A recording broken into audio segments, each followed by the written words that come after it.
the sunshine. Hey guys, so habang nandito tayo ngayon sa panibago nating camping, so episode 10 tayo, nandito tayo sa Bukid Pamana. Meron kasing nagbanggit sa akin, workmate ko, na magsabi rin ng paano naman yung mga beginners. This is based on my personal experience. Para naman doon sa mga bago pa lang na magka-camp or magi-start pa lang, literal, yung kakaisip nyo lang kaninang umaga na magka-camp kayo. So, ito yung mga 5 bagay na iwasan nyo. So, number 1, ito, sobrang importante nito, speaker. Wag na wag kayong magdadala ng speaker sa camping.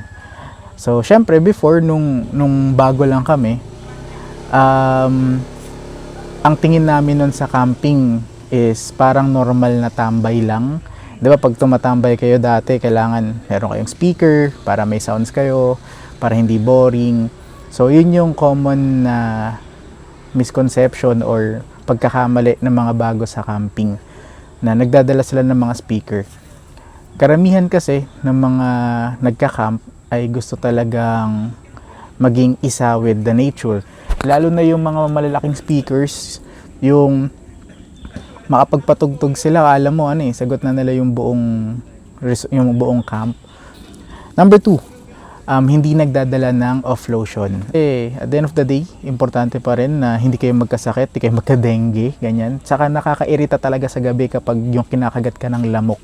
So number 3, always magtanong kung may signal. Majority dyan, sasabihin na ayaw, gusto mo nga lumayo sa sa stress, gusto mo lumayo sa city, so okay lang na walang signal. Well, totoo naman yun. Pero mas maganda pa rin kasi na prepared ka. Yung mga kamag-anak mo, masasabihan mo na pupunta ako sa ganito, tapos di ako makapag-message. Number 4, wag munang bumili ng madaming gamit kapag hindi ka pa nakakapag-camping. As in literal na itatry mo pa lang, ang dami mo na agad binili. Hindi ka pala para sa camping or ayaw mo pala ng camping, ang dami mo nang binili. Parang totoo naman na mabibenta mo naman yan, pero ang hassle, 'di ba?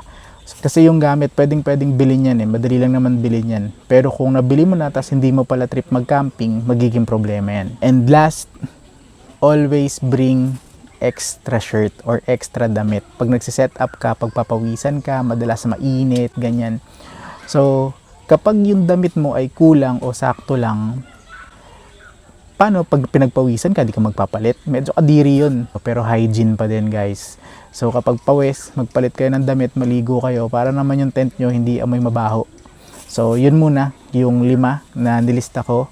Then sa mga susunod, maglilista ulit tayo ng iba pa na dapat iwasan kapag bagong campers ka.